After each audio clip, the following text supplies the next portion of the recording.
It's so orange. So orange. It's orangey. Orangelicious. Oh, hello, YouTube. I've actually just come to the realization that I am a very bad influencer. I'm not a good influence on you guys, and it's not for the normal reason that car YouTubers are bad influencers. I don't street race, and I don't do dangerous modifications to my cars. If anything, I've made them more safe in some cases, like who's gonna miss a giant orange Porsche 911? And the only thing that I've done where you could possibly say, don't try this at home, is halfway burying myself alive in a Range Rover. But even I chickened out and didn't actually get buried all the way. Still, I think I'm a bad influence to the car community because I normalize and through my videos condone compulsive buying behavior and hoarding tendencies, because that's what I do on my channel. And it may seem fun and really cool to own 20 cars, but what I do is actually really unhealthy and something you really shouldn't do at home. And I'm getting kind of worried because my friends who used to be normal seem to be following my pattern of bad behavior. So I am vowing to do better. I'm gonna sell off several of my cars that I'm not driving anymore. And also I think I need to help my friends that think it's a good idea to start hoarding cars like I do. They think I'm going to see them today to tour their collections, their own hoopty fleets, but actually this is kind of an intervention. And the first person we're going to go see is another YouTuber who bought something really, really expensive that is very broken, and I'm super worried about him. I've seen this movie myself way too many times. Welcome to Exhibit A, or Exhibit B if you're counting me, of what not to do. And this is John Ross. He has a YouTube channel. It's called Watch JR Go. And I think he's the least extreme case of the three cases we are going to visit today, because he is actually doing this for his YouTube channel that he's been doing for years, Watch JR Go. And this is his latest purchase. And it definitely ties into Hoovies Garage or Tavares or several other YouTubers. He bought the cheapest twin-turbo Audi R8 in the USA. And it was how much? It was $55,000. Oh. Another game after these words. $55,000, which would be a great deal for a running and driving proper gated shifter manual R8. That's right. It's exactly what it's worth if it ran and drove. But it really doesn't. As you'll see in a video I took as he backed this thing out, it is very messed up.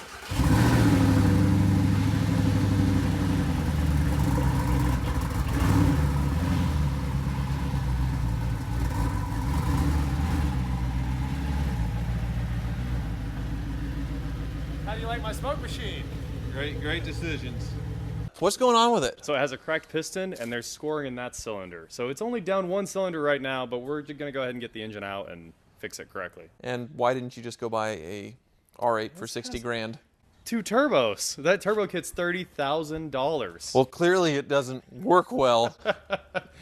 I don't know what happened to this one, but yeah, mistakes were made. So a lot of people start a YouTube channel with an R8 or a Gallardo and then kind of blossom from there. They're vlogging, look at me, I have a supercar. But John Ross has been at this for a while, and he has quite the hoopty fleet.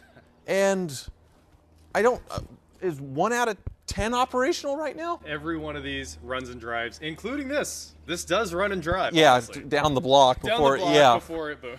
Right, so let's go through these briefly real quick here. Okay, this is me vlogging, which I vlog with my entire tripod. That way we can get a nice wide shot. But look at this. It's up there. That's your first car, your high school car.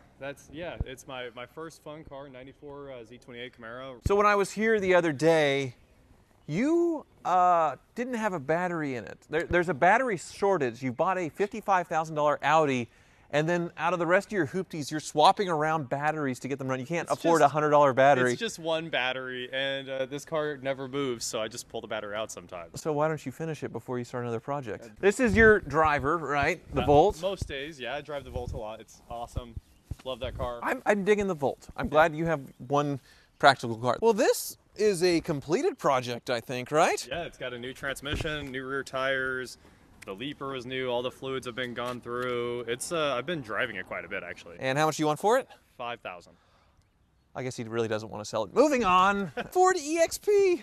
That's it. This thing is so cool. My 1982 Ford EXP. It's still under 100,000 miles. I'm not sure exactly where, but the Wizard just went through this, and it's got the race cam from Europe, everything. The whole top end's been gone through, and it should run really well once we put a carb on it. I really, really like this one too, and it's very Hoovies Garage-esque because you have spent way too much money on this thing. Yeah. And it doesn't even run right. Doesn't even run right. This is probably my favorite of the bunch. Sorry, R8, but the Rampage, especially with the Shelby treatment on this thing, I think it's my favorite car of yours. It might be everyone's favorite. It's super fun to drive. It always feels like it's turned up with the turbos. Turbo, it just has one. I'm used to saying two already. But, right. Snob. Oh, yeah. Let's take it out. Yeah, let's roll. Keep going. There you go. All right. You in this. Oh.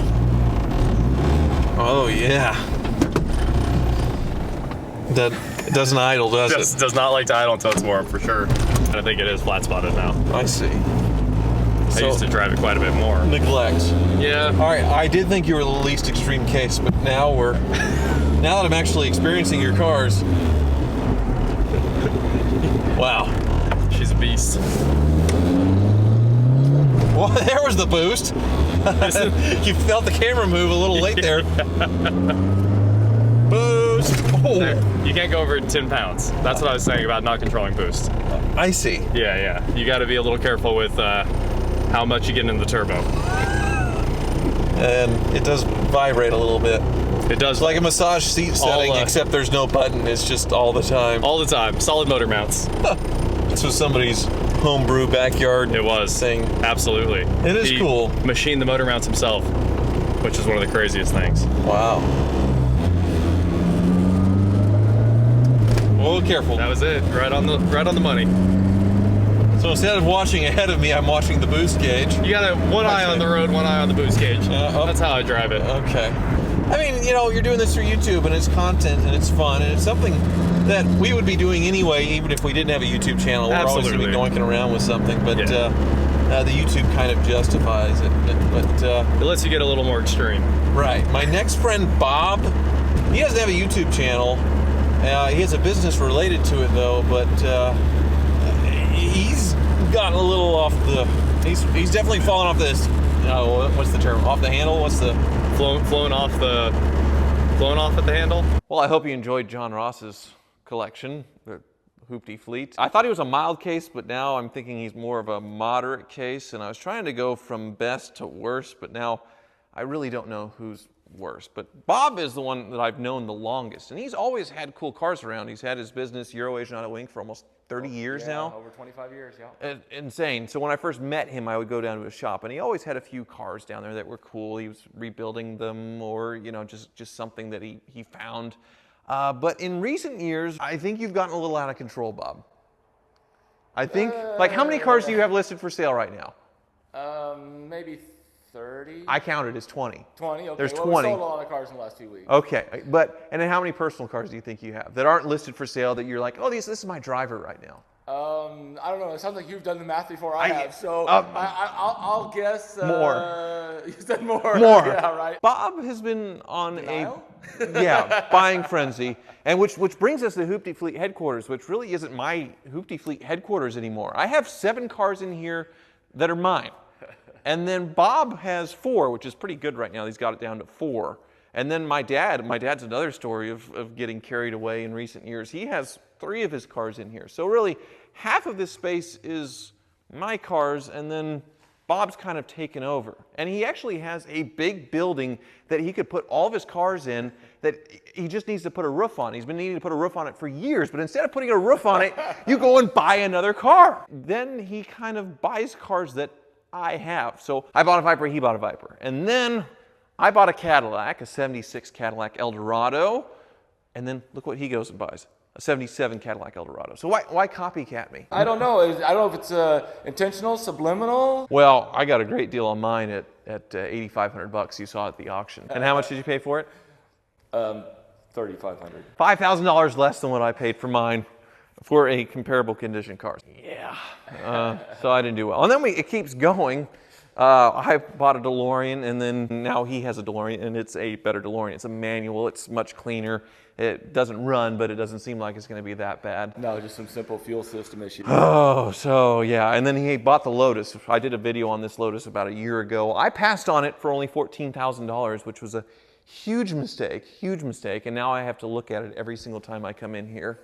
And the beautiful Corvette. But they're spread out everywhere, so he's taking advantage of people's storage spaces because he won't fix his own. This whole thing is a setup. I didn't realize this is an intervention, people. Right. Okay, I got suckered into this. Hey, can you help me move a car through the storage? I feel like on that hoarding deal, No, right? I'm gonna start getting defensive. I've been doing this for 25 I know, years, but right? you've flown off the handle like it was. You had a couple of cool cars all the time, Right. And it was always this. But now it's just like you've turned into what happened with me at my car dealership, where it was like I was the drug dealer doing too much of my own stuff. I was getting high on my own supply, and I had more cars that I was hoarding. Oh, I'm going to keep this one. It'll be a good investment. And then no cars are for sale. So you just drove last night to Joplin. Right. Like, and drove a car. 6 hours round trip That's a complete barn find. with your wife in the middle of the night. Partner in crime, yes. Right.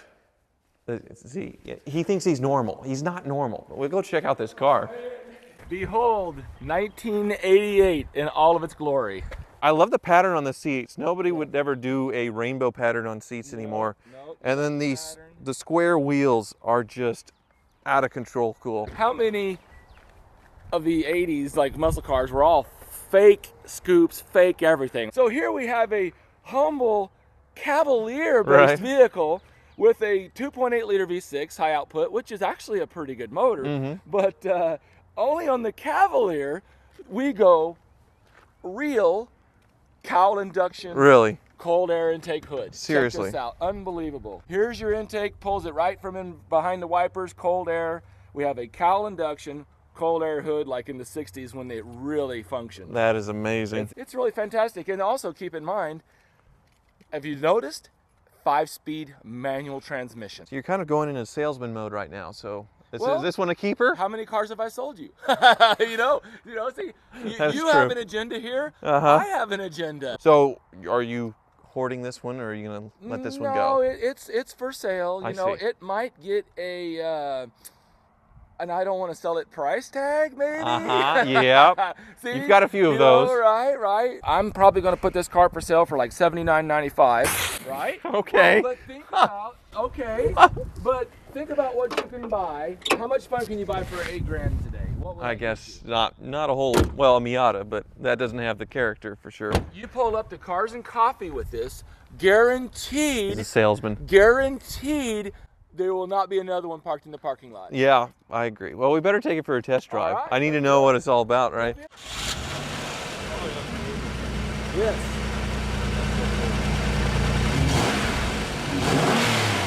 Yeah, buddy, see? I got this one. I got this guy. This was an easy sucker sale right here. Yeah, it's a pretty bumpy road coming out of my building, and there is no rattles. That's crazy. Right? No shakes, no rattles, no clunks, nothing. That doesn't make any, whoa. There we go. Oh man. It's not fast, but it makes a really good noise. Yeah. It's not slow considering the arrow though. Right. It was pretty darn quick. Gotta admit, I'm slightly tempted. Slightly tempted, but I'm not gonna do it. Hoovies discount, you know. Since I overran. Yeah, $500 off. Yeah, thank you. Okay, maybe Bob isn't quite as bad as John Ross. Maybe he's just as bad. I don't know, but you'll see some other cars that he has that are much more neglected up at the next place we're going. The next person we're visiting, you all will be very familiar with. But personally, I think he has the worst case that I've seen. You know what they always say though? It's always the mechanic's car that never runs. Right, mechanics hate working on their own cars. Weezard! Yeah, what's going on? Hello, Weezard. So we have more Bob cars up here, right? Yeah, we got 1, 2, 3, 4 up here. 4, so I have 4 and you have 4. That's 8 combined. I think Bob's just a really good businessman and he's figured out how to get free storage out of people. Baby Bob's not quite as bad. I feel really bad about this car though. In addition to not putting a roof on a building where he can store all his cars, he's also let this beautiful thing go. It has 30,000 original miles, 93 SL600. He's had it for as long as I've known him, and longer, I think 15 years or so. But it hasn't ran in the last 5, just because he's been busy with other cars. This video is all about interventions, Wizard, and I really think I'm a bad example to my friends and to people of the internet, and honestly, I think you've got a pretty bad case of whatever disease I have. What? Yes. Me? Yes. You are one of the worst because you are a mechanic. Right. You are a gifted mechanic who hates working on his own cars. Of all the people I know, I think you have the shortest attention span on cars. That may be. In the last year, you now have this beautiful S430, but before that you had the S6 with the V10, Right. and then a Boxster, and a Cadillac, and an Avalanche, and a 6-liter Ford diesel, and a Range Rover. And that's in the last year. And your project cars, a lot of the times you dig into them a little bit, you decide, I want to do a different project, and then you just sell it or trade it off. And you've gotten to that point with your Rolls Royce. Yeah, you make fun of the old man who owned this Rolls Royce before you, who hacked apart the wiring and then was put into the nursing home, but you're not doing much better with this, Wizard. I got it running and driving. He didn't have that. Well, then why don't you finish it? Because the wiring takes hours and hours and hours of focus, and I can't do that and run a shop.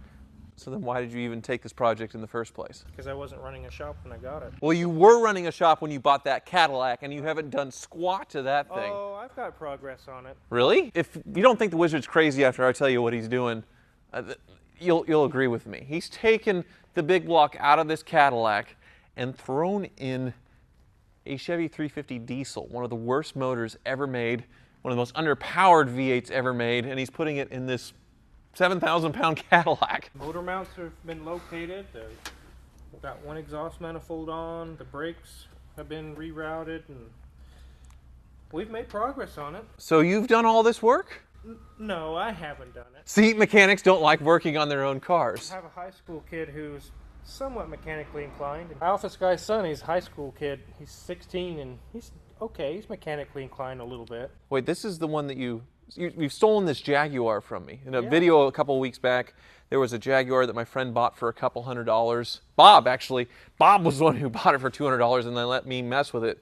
And before I could lift my leg on it, I still had my New Year's resolution at the time, you stole it from me. I pulled the rug out from under you. You absolutely did, and you're using it. You probably told this kid it's worth $5,000 because it's a shiny Jaguar, and now you basically have slave labor. Is that what you're doing?